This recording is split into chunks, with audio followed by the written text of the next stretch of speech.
जैसे हम अपने पिता के घर में रहते हैं तो पिताजी के लिए भी कुछ करते हैं कि नहीं करते हैं। तो महादेव की दुनिया में जब रहेंगे तो महादेव के लिए कुछ भी नहीं, नाम भी नहीं लेंगे उनका। दुनिया के लोग तो कभी सुख देते हैं और कभी दुख देते हैं, तो उनके लिए हम एहसान मानते हैं, उनकी इज्जत करते हैं, उनसे रिश्ता नहीं तोड़ते। जिस महादेव के कारण ये सारी चीज है, हम उस महादेव से ही अपना रिश्ता कमजोर कर लेते हैं। साहब हरिंद्रानंद जी ने पहली बार इस दुनिया में ये बात कही कि हर आदमी, हर इंसान महादेव को अपना गुरु बना सकता है। कोई अगर शरीरधारी गुरु है, उनके पास आप जाइए और कहिए कि हमको शिष्य बना दीजिए, तो उनके पास कोई ना कोई नियम होगा, बंधन होगा। कोई कहेगा कि किस जाति से हो, किस धर्म से हो, नहीं, अमीर हो कि गरीब हो, यहाँ के हो कि वहां के हो, कुछ ना कुछ पूछेगा। और कुछ नहीं तो साधना करनी पड़ेगी, मंत्रों का जप करना पड़ेगा, उपासना करनी पड़ेगी, कुछ ना कुछ शर्त, कुछ ना कुछ बंधन होंगे। तब कहीं जाकर अगर 50 आदमी आया है तो 5 आदमी को वो कहेंगे कि हाँ, 5 आदमी ऐसा है जो मेरा शिष्य बन सकता है। यानी गुरु के अनुशासन में जो रहेगा उसी को गुरु शिष्य बनाते हैं। बाकी लोग का क्या होगा? जिसमें योग्यता नहीं है, जिसमें पात्रता नहीं है। अगर आपको संस्कृत में बहुत मोटी मोटी किताब हम लोग ले आए और कहे कि हम ही पढ़े, तो हम पढ़ पाएंगे? नहीं आती है, बड़ी बड़ी बात नहीं आती, बड़े बड़े ग्रंथ और किताबों को हम लोगों ने नहीं पढ़ा है। लेकिन दिल की भाषा समझते हैं कि नहीं? हम लोग संस्कृत नहीं पढ़ सकते हैं, अंग्रेजी नहीं पढ़ सकते हैं, मान लीजिए हिंदी पढ़ सकते हैं, हो सकता है वो भी नहीं पढ़ पाए, लेकिन दिल की भाषा पढ़िएगा कि नहीं? दिल की भाषा तो पढ़ते हैं, उसके लिए तो भाषा की जरूरत नहीं होती। तो महादेव जो है, सारी भाषा, सारी चीजें हमारी आपकी बनाई हुई है, महादेव की नहीं। तो महादेव क्या ग्रहण करते हैं, महादेव को हम लोग क्या देते हैं? अगर जल भी चढ़ाएंगे तो किसका है? ये है तो महादेव का ही। फल फूल चढ़ाएंगे तो किसका है? महादेव का ही है। और भाव भी चढ़ाएंगे तो ये भी दिया तो महादेव नहीं है, लेकिन महादेव भाव मांगते हैं। जैसे किसी भी रिश्ते में हम लोग भाव ही मांगते हैं। हम ही लोग यहाँ आए, आप गुरु बहन है मेरी, हम गुरु बहन है आपके। अगर हम लोग के अंदर गुरु बहन का भाव नहीं होता तो हम लोग यहाँ क्यों बैठते? आप अपने घर को छोड़ के यहाँ क्यों बैठते? हम भी रांची जाना छोड़कर यहाँ क्यों रुकते? गुरु बहन का गुरु बहन के लिए भाव है, लेकिन ये भाव किसके कारण है? क्योंकि मैंने भी महादेव को अपना गुरु माना है और आपने भी महादेव को अपना गुरु माना है। तो जब जगत के रिश्ते में हम लोग भाव खोजते हैं,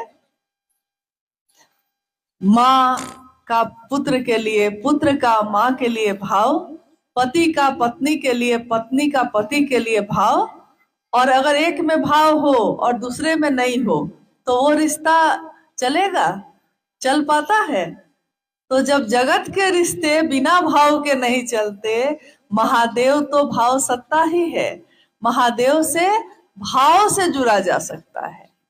और भाव कैसे आए, इसके लिए आपके बीच तो गुरु बहन लोग आती ही है, वो लोग बताई हैं कि भाव कैसे जगे। क्योंकि भाव जगता है जगत के लिए, लेकिन महादेव के लिए नहीं जगता है। इसके लिए बहुत जरूरी है कि पहला सूत्र हम करें, मन ही मन अपने गुरु शिव से कहिए, हे शिव, आप मेरे गुरु हैं, मैं आपका शिष्य हूँ, मुझ शिष्य पर दया कर दीजिए। दया क्यों कह रहे हैं हम लोग? कृपा क्यों नहीं कह रहे हैं? ज्यादातर लोग तो यही ना कहते हैं कि कृपा होगी तब ना, लेकिन महादेव को गुरु बना के तो दया मांग रहे हैं। क्योंकि महादेव कौन है? भगवान, और भगवान गुरु भी है। लेकिन हम कौन है? एक नश्वर, हम लोग इंसान जिसको कुछ नहीं आता। हम लोग को अगर कुछ आ भी जाएगा तो उस महादेव के सामने उसकी क्या बिसात। लेकिन तब भी हम कहते हैं कि महादेव आप हमको अपना शिष्य बना लीजिए, और महादेव बनाएंगे, क्योंकि वो जगत के पिता हैं, जगत के गुरु हैं। वो नहीं कह सकते कि तुम किस जाति किस धर्म के हो, महादेव कह सकते हैं, क्योंकि महादेव की तो पूरी दुनिया ही है, सब तो उनकी अपनी संतान है। वो किसी को मना नहीं कर सकते। वो कहेंगे कि आप क्या खाते हैं, क्या पीते हैं, कैसे जीते हैं, ये पूछेंगे। वो सब तो उन्हीं का है। तो वही महादेव जब हम पे दया करेगा तो बिना उसकी दया के हम शिष्य बन सकते हैं? नहीं बन सकते। इसीलिए पहला सूत्र में हम बार बार यही बात कहते हैं, और दूसरा सूत्र जो है उसमें हम महादेव की बात करते हैं। जितना आता है उतना ही। हम लोग को तो बहुत कुछ नहीं आता, आपको भी बहुत कुछ नहीं आता, लेकिन महादेव के लिए भाव कैसे पैदा हो ये तो आपको आता है। जब जगत के लिए आता है तो महादेव के लिए भी आएगा। महादेव की बात करते करते, शिव चर्चा करते करते एक दिन हमारा मन महादेव के लिए भाव से भर जाता है। आप देखिएगा गांव में कुआं होता है, कहीं कहीं कुआं है। यहाँ इस गांव में है। तो कुआं से पानी निकालने के लिए बाल्टी और रस्सी बांध के लटकाते हैं। उसमें कैसे निकालते हैं पानी? बाल्टी रस्सी में बांध के लटकाते हैं ना।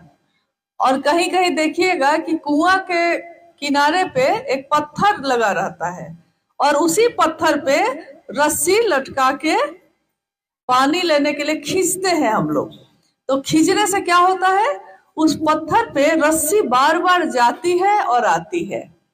पत्थर मजबूत है कि रस्सी मजबूत है? क्या मजबूत है? पत्थर न कठोर है, पत्थर न मजबूत है, रस्सी तो बहुत कमजोर है। लेकिन वो कमजोर रस्सी भी बार बार पत्थर पे जाती है और आती है, तो निशान बन जाता है कि नहीं? उस पे निशान बन जाता है।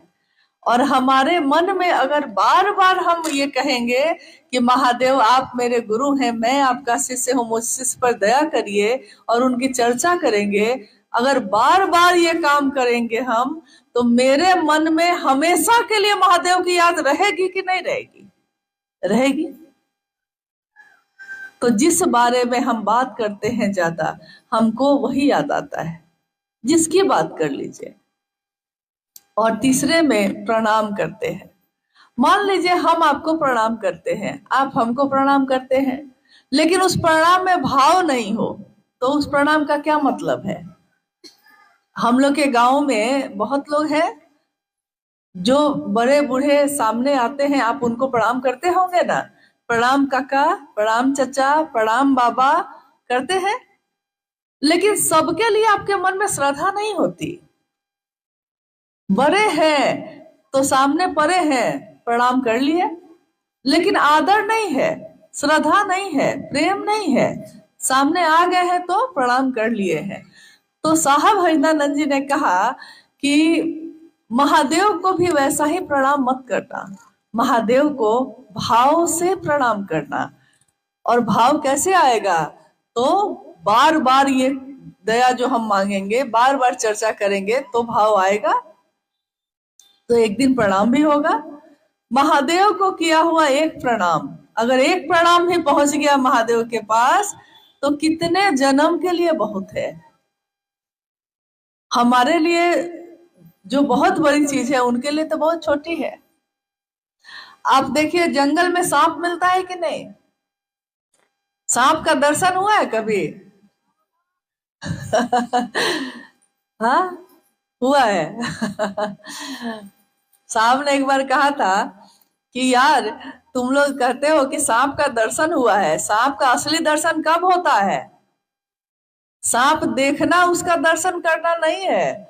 सांप का असली दर्शन तब हुआ अगर वो सांप काट ले, जहर उतर जाए, तो ना सांप का असली दर्शन हुआ। महादेव का असली दर्शन कैसे होगा?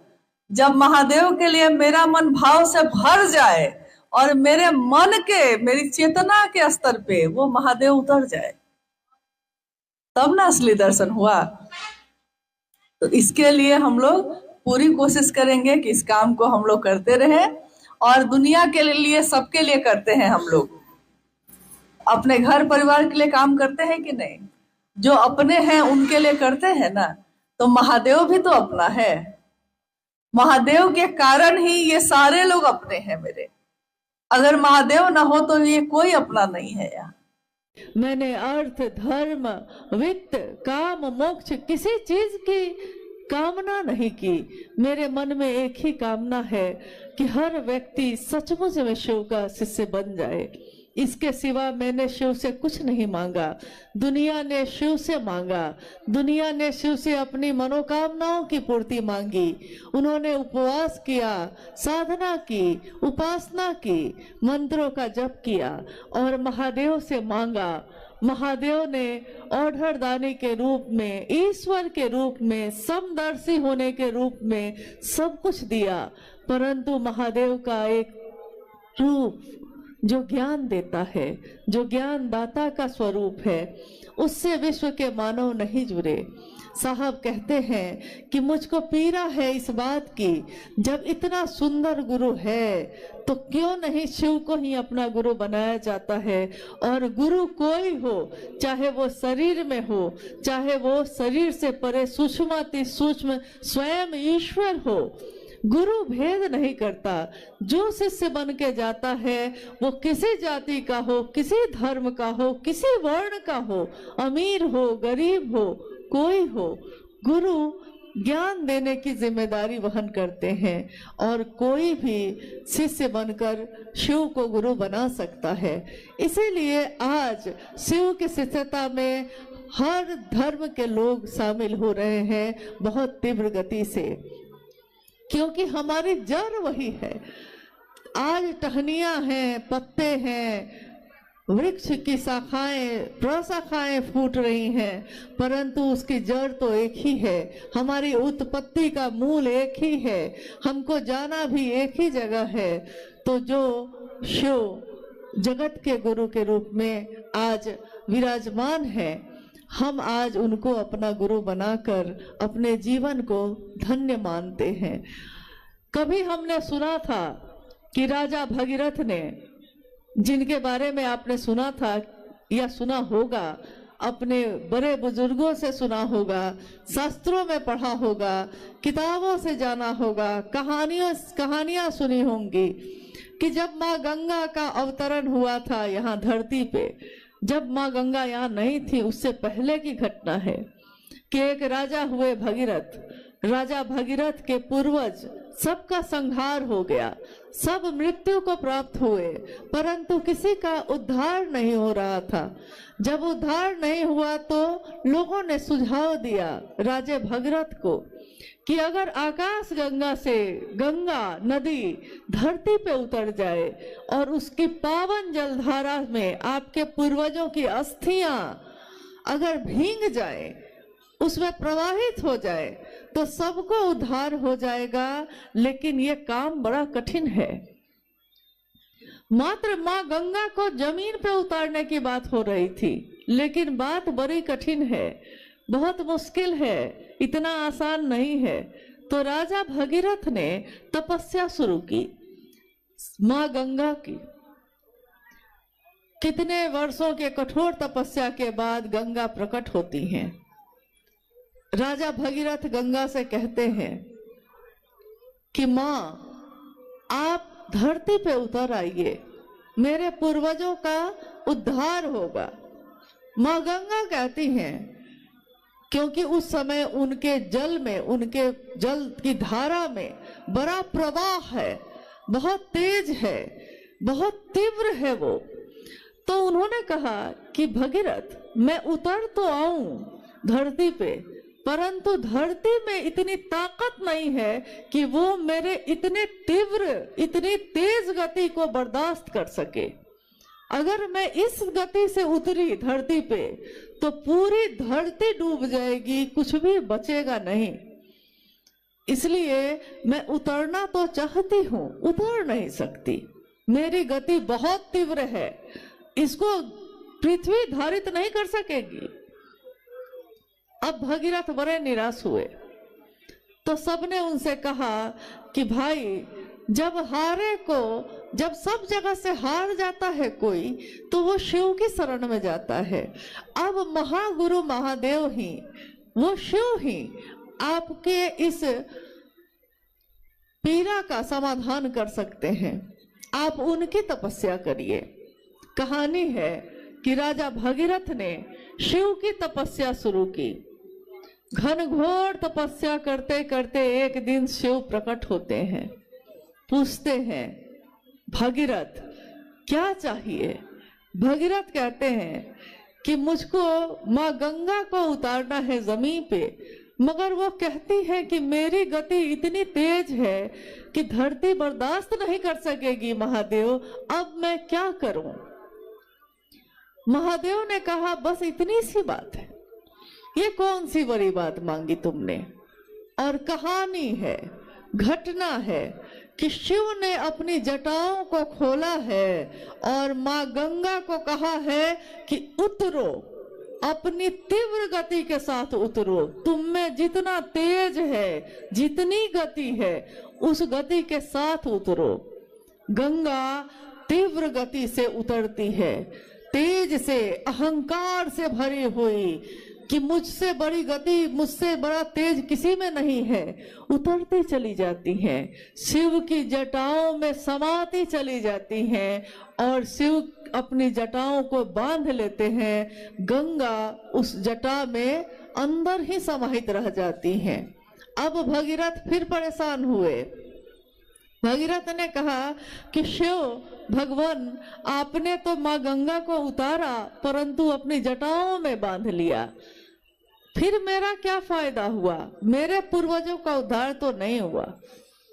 तो कहते हैं, कहानी है ये, कहते हैं कि शिव ने अपनी जटा का थोड़ा सा हिस्सा, बस थोड़ा सा हिस्सा खोला है और गंगा जो इतनी तेज से उतरी थी धरती की तरफ, धीरे धीरे धीरे धीरे पतली सी गंगोत्री में उनकी धारा है, पतली सी धारा धीरे धीरे धीरे धीरे धरती पे उतरी है और आगे जाकर बहुत चौड़ी होती चली गई है, लेकिन वो प्रवाह शांत हो गया है। तो आज भी लोग भगीरथ का नाम लेते हैं। आज भी लोग कहते हैं कि हे भगीरथ राजा ऐसे थे जिन्होंने गंगा को उतारा शिव की जटाओं में, शिव की जटाओं से गंगा धरती पे उतरी।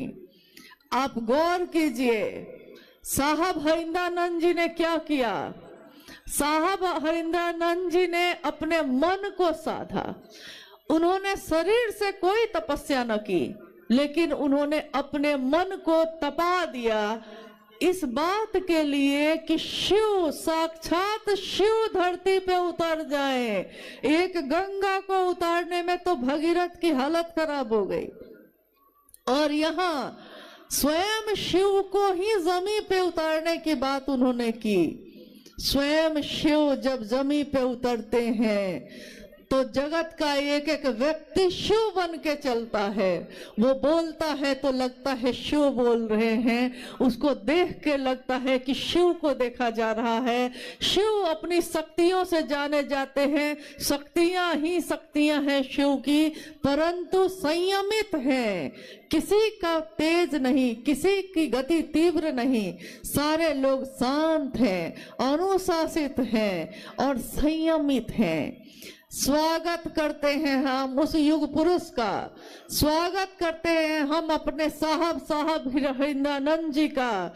स्वागत है हे युग पुरुष तुम्हारा, तुमने जमीन पे शिव गुरु को उतारा, तुमने उस शिव को सबके लिए उतारा। एक भगीरथ ने अपने पूर्वजों के उद्धार के लिए उतारा था, साहब हरिंद्रानंद जी ने पूरे विश्व के लिए उतारा। उन्होंने कोई भेद नहीं किया, जिस तरह शिव भेद नहीं करते, शिव के लोग भी भेद नहीं करते। उन्होंने सबके लिए शिव को उतारा है। इसीलिए आज हर व्यक्ति ये कहता है कि शिव मेरे गुरु हैं, शिव होंगे सबके परंतु मेरे भी हैं।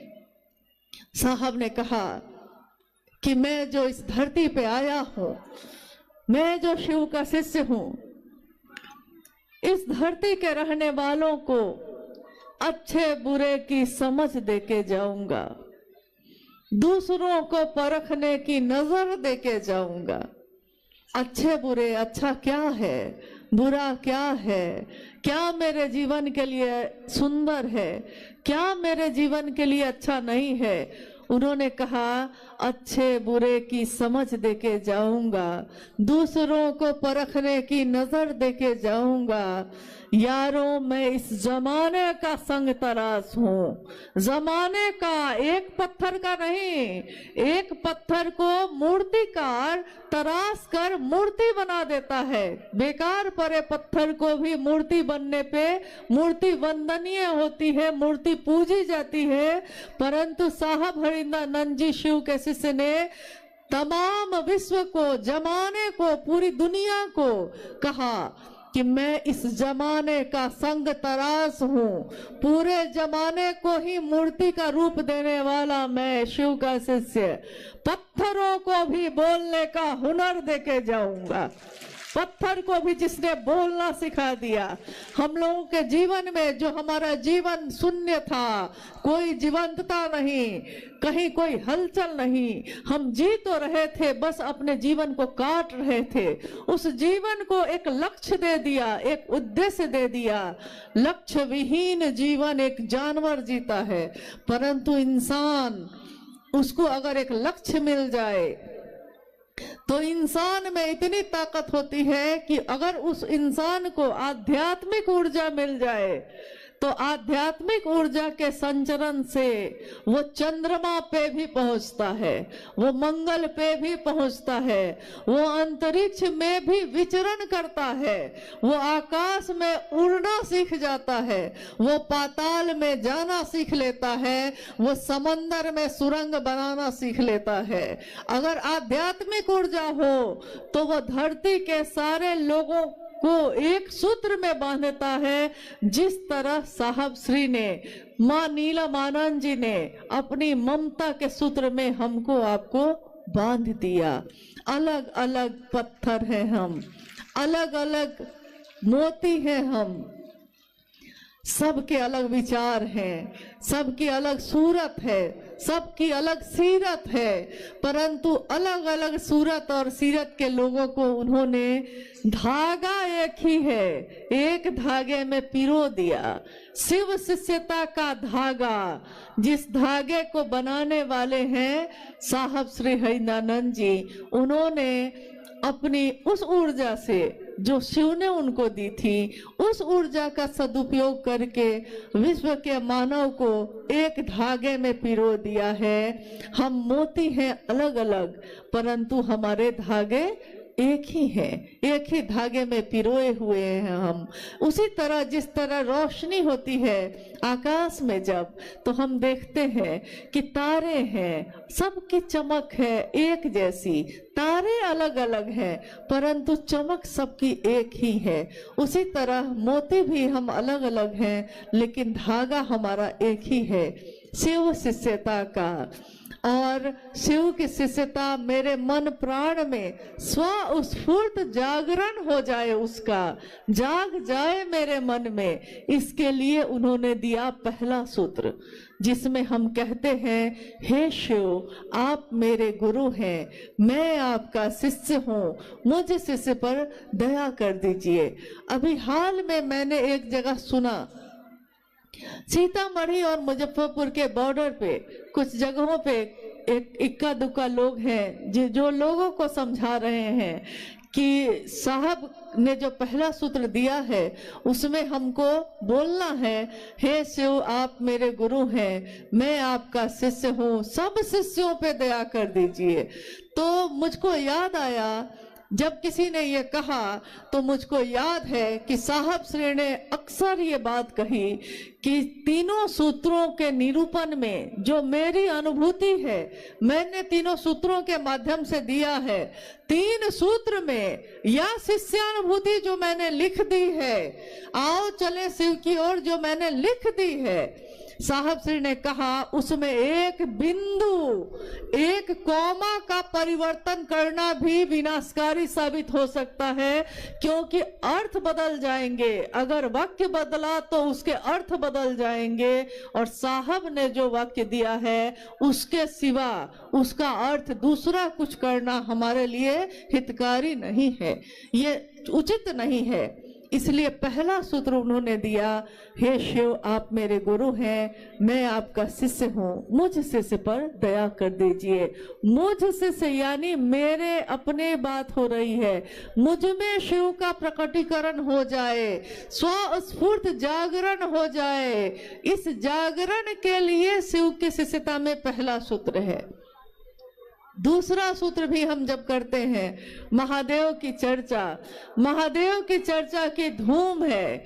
महादेव की चर्चा में चर्चा महादेव के लिए की जाती है, चर्चा सुनी भी जाती है महादेव के लिए, कही भी जाती है महादेव के लिए। यहाँ कोई गुरु नहीं है, यहाँ कोई विद्वान नहीं है, यहाँ कोई प्रवचन करता नहीं है, यहाँ शिव के शिष्य जमा हुए हैं, शिव की बात हो रही है। शिव की चर्चा कहना और सुनना शिव के लिए होता है, ये तमाशा नहीं है। भीड़ इकट्ठी करना साहब का मकसद नहीं है, उनका ये मकसद नहीं है कि हंगामा खड़ा कर दूं मैं, उन्होंने कभी ये नहीं चाहा। इसीलिए शिव के शिष्य चाहे हजारों की संख्या में इकट्ठे होते हैं, लाखों की संख्या में इकट्ठे होते हैं, परंतु संयमित होते हैं, अनुशासित होते हैं, हंगामा नहीं करते, वो धीरे धीरे सहज बन के अपने पांव को रखते हैं। उन्होंने कहा कि दूसरा सूत्र ध्यान की अनुपम विधा है। ये एक ऐसी विधा है जिसको बोलने वाला जो बोल रहा है उसका मन भी अगर शिव के पास से हट गया वो बोल नहीं सकेगा। सुनने वाले का मन भी अगर शिव की परिधि से बाहर हो गया वो सुन न सकेगा। तो बोलने वाले का मन भी, सुनने वाले का मन भी शिव की परिधि में रहना बहुत जरूरी है, अनिवार्य है। इसीलिए महादेव से दया मांगकर ही महादेव की चर्चा करिएगा, ताकि मेरा मन हमेशा शिष्य बनकर उनकी महिमा का गान गाता रहे, मेरे गुरु शिव सबके हो जाए, इसका काम हमारे आपके इस शरीर से होता रहे, इसी की कामना है। तीसरा सूत्र जिसमें साहब श्री ने कहा कि शिष्यता के भावांतरण के लिए शिव के गुरु स्वरूप को प्रणाम निवेदित करना आवश्यक है। शिष्यता का भावांतरण, इसका अर्थ होता है हमारा जो विचार है, अभी जो मैंने विचारों में शिव को गुरु बनाया है, ये मेरा स्वभाव बन जाए, मेरा शिष्य भाव बन जाए, मैं शिष्य का भाव लेकर जगत में उतरूं, व्यष्टि का नकाब हटाकर समष्टि की ओर चलूं। मैं जो एक व्यक्ति हूँ, मैं जो अमुक व्यक्ति हूँ, मैं शिव का शिष्य बनकर जगत में, समष्टि में, समाज में, दुनिया में उतरूं जो मेरे हृदय में है। अगर मेरे हृदय में शिव की रोशनी का दिया, शिव के ज्ञान का दिया जल रहा है, तो मैं उस ज्ञान के दिए को लेकर धरती पे उतरूं, समाज में उतरूं, ताकि समाज में जो आध्यात्मिक और मानसिक अंधेरा छाया हुआ है उसमें रोशनी लाई जा सके। वो अंधेरा स्वतः दूर हो जाता है रोशनी के आने से। अंधेरा रहता ही है, हमेशा रहता है, शाश्वत है वो, परंतु एक रोशनी की किरण आते ही तमाम अंधेरे दूर हो जाते हैं। जिस तरह परसों जब हम लोग पटना उतरे, रांची से पटना आए, पटना से मुजफ्फरपुर पहुंचे, परसों हम लोग जब उतरे तो चारों तरफ कुहासा ही कुहासा था, चारों तरफ अंधेरा ही अंधेरा दिख रहा था। गाड़ी जो चल रही थी उसकी रोशनी भी बड़ी मुश्किल से कुछ दूर तक दिख रही थी, और उसी समय से हम लोग मन ही मन इस बात की प्रार्थना करने लगे कि महादेव का काम है, पता नहीं महादेव की दया कैसी होगी, कैसे इस कार्यक्रम को निकाला जा सकेगा, लोग कैसे सुरक्षित आएंगे, लोग कैसे जाएंगे। कहीं मैदान में अगर थोड़ी दूर भी दिखाई न दिया तो लोगों को कितनी असुविधा हो जाएगी। तो मन मन ही मन हम सब ने महागुरु महादेव से प्रार्थना की। महादेव की असीम दया से आज सुबह से मौसम देखिए कैसा है। आज सुबह से अपने सूरज अपनी रोशनी को बिखेर रहा है। उस सूरज को धन्यवाद है जिसने शिव के शिष्यों की मदद की, जिसने शिव की शिष्यता की इस पावन जलधारा को और अपनी तपिश देकर और सुंदर कर दिया। महादेव की दया पल प्रतिपल चमत्कार के रूप में हमारे आपके जीवन में उतर रही है, परंतु हम देखना नहीं चाहते। हमारे सामने पल प्रतिपल हम जीवित हैं, सांस लेते हैं। ये दुनिया का सबसे बड़ा चमत्कार है। एक कैमरा जो सामने लगा है उसके लेंस की भी एक क्षमता है, इंसान के आंखों के लेंस की कोई क्षमता नहीं है। कोई कंप्यूटर, कोई मॉनिटर, कोई मोबाइल, उसकी भी एक क्षमता है। इंसान के इस दिमाग की अनंत क्षमता है, क्षमता उसकी सीमित नहीं है। एक धड़कन की क्षमता असीमित है, अनंत है। यानी महादेव ने जो बनाया है, महादेव से बड़ा वैज्ञानिक भी कोई नहीं, महादेव से बड़ा बुद्ध भी कोई नहीं, महादेव से बड़ा वैद्यनाथ भी कोई नहीं। और वो महादेव मेरे आपके गुरु हुए हैं।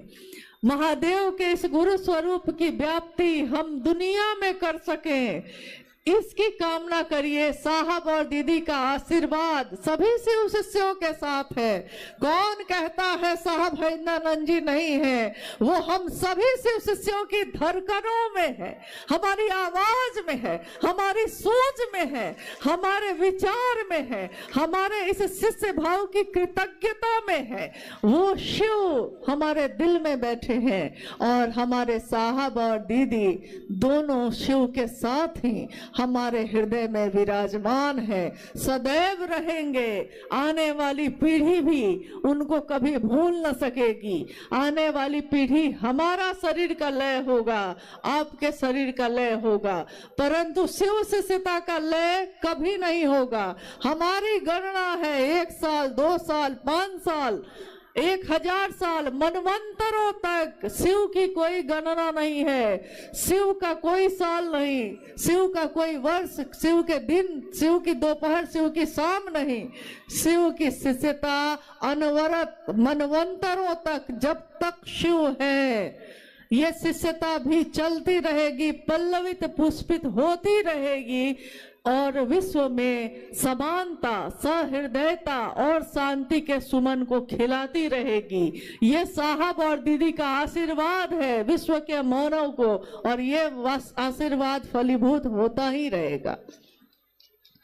आइए, आज इस शिव गुरु महोत्सव में मैं देख रही हूँ कि गुरु भाई गुरु बहन थोड़ा कष्ट में है, क्योंकि अनुमान से ज्यादा गुरु भाई गुरु बहनों की उपस्थिति है। मैं आपसे निवेदन करती हूँ कि आप जहाँ हैं वहाँ स्थिर से थोड़ी देर और रहिए। थोड़ी देर अभी कार्यक्रम चलेगा और जल्दी ही हम लोग समापन करेंगे, ताकि शिव के शिष्य सही समय पे अपने गंतव्य, अपने घर को वापस पहुंच सके, सुरक्षित पहुंचे। कभी भी साहब ने ये नहीं चाहा कि शिव के शिष्यों को कष्ट हो, हमेशा उन्होंने आपका हमारा सुरक्षित जीवन मांगा। इसलिए सभी के जीवन को सुरक्षित रखना भी हमारा कर्तव्य है। आइए हम लोग कुछ जिज्ञासाओं पे बात कर लेते हैं, अगर जिज्ञासा आई है। दीदी से निवेदन है। अच्छा, एक जिज्ञासा आई है। स्वर्णा कुमारी, शिष्ट भाव प्रगाढ़ होकर व्यक्ति के स्वभाव हो जाए, ये स्थिति सामान्य नहीं है। ये शिष्य अनुभूति में साहब ने लिखा है, ये सामान्य नहीं है, ऐसा उन्होंने लिखा। हाँ, शिव शिष्यता का भाव प्रगाढ़ होकर, प्रगाढ़ का अर्थ होता है गहरा, मजबूत। प्रगाढ़ होकर, गहरा होकर, मजबूत होकर मेरा स्वभाव बन जाए। यानी ऐसा नहीं देखा देखी नहीं, मैं नहीं कहता देखा देखी सुनी सुनाई, मैं कहता आंखन देखी, यानी मैं खुद में महसूस कर लूं, मेरा स्वभाव बन जाए शिष्य का भाव। इसी के लिए, शिष्यता के भावांतरण के लिए ही उन्होंने तीसरा सूत्र दिया है। शिष्य भाव मेरा स्वभाव बन जाए। जिस तरह मेरा स्वभाव है, मैं किसी की पुत्री हूँ, मैं किसी की बेटी, किसी की पत्नी, किसी की बहू, किसी की माँ हूँ, ये मेरा स्वभाव है। मेरी पुत्री मेरे पास बैठी है, मेरे मन में इसके लिए ममता फूटे, इसके लिए मैंने कोई तपस्या नहीं की। जिस दिन इसके आने की खबर हुई, जिस दिन मुझको सूचना हुई कि मैं माँ बनूंगी, मेरे मन में माँ का स्वभाव स्वतः प्रकट हो गया और स्वतः मेरे मन में ममता हिलोरे लेने लगी। तो जिस दिन मेरा मन सचमुच में समझ लेगा कि शिव मेरे गुरु हैं, मेरे मन में शिष्य भाव प्रकट हो जाएगा और शिष्य भाव प्रकट होकर प्रगाढ़ बनेगा। जब हम बार बार दोहराएंगे, जब हम बार बार कहेंगे, हे शिव आप मेरे गुरु हैं, मैं आपका शिष्य हूँ, मुझ शिष्य पर दया कर दीजिए। ये जब बार बार हम दोहराएंगे तो हमारा मन सचमुच में समझ जाएगा कि शिव मेरे गुरु हैं और मेरा ये स्वभाव बन जाएगा। ये सामान्य तो नहीं है, परंतु शिष्यता की दुनिया में हमेशा असामान्य बातें ही घटित होती हैं। जो सामान्य नहीं है, शिव उसको सामान्य बनाते हैं। जो सहज नहीं है, शिव उसको सहज बनाते हैं। इसीलिए मनुष्य के सहज प्रेम से परमात्मा भी लभ्य होते हैं। आइए हम लोग दूसरी जिज्ञासा पे चलते हैं। आप बोलने वाली हैं? बोलिए, जल्दी बोलिए। इसमें है साउंड है। दीक्षा के माध्यम से शिष्य अपने गुरु से आध्यात्मिक अनुशासन का दायित्व ग्रहण करते हैं। कृपया समझाने की कृपा करें। जिज्ञासा है, दीक्षा के माध्यम से शिष्य अपने गुरु से आध्यात्मिक अनुशासन का दायित्व ग्रहण करते हैं। कृपया समझाने की कोशिश करें। दीक्षा के माध्यम से शिष्य अपने गुरु से आध्यात्मिक अनुशासन लेता है। दीक्षा, शिव की शिष्यता में कोई मंत्र कान में नहीं दिया जाता। शिव की शिष्यता में कोई उपासना साधना नहीं बताई जाती। शिव की दया ही शिव शिष्यता में शिव शिष्यों के लिए दीक्षा का काम करती है। शिव की शिष्यता का विचार, ये भाव, ये विचार जो हमारे मन में प्रवेश करता है, यही दीक्षा मानी गई है। और जैसे ही मेरा मन ये समझता है कि मैं अमुक व्यक्ति की बेटी हूँ, मेरा मन अगर इसको याद रखता है तो मैं दुनिया में चाहे कहीं भी जाऊं, मेरे मन में, मेरे आचरण में एक अनुशासन स्वतः उतर जाता है। लोग कहते हैं चलो वहां चलते हैं, हम कहते हैं कि नहीं, अगर मैं जाऊंगी लोग कहेंगे कि अमुक अमुक गुरु भाई जो है उनकी बेटी पता नहीं कहाँ कहाँ घूम रही थी।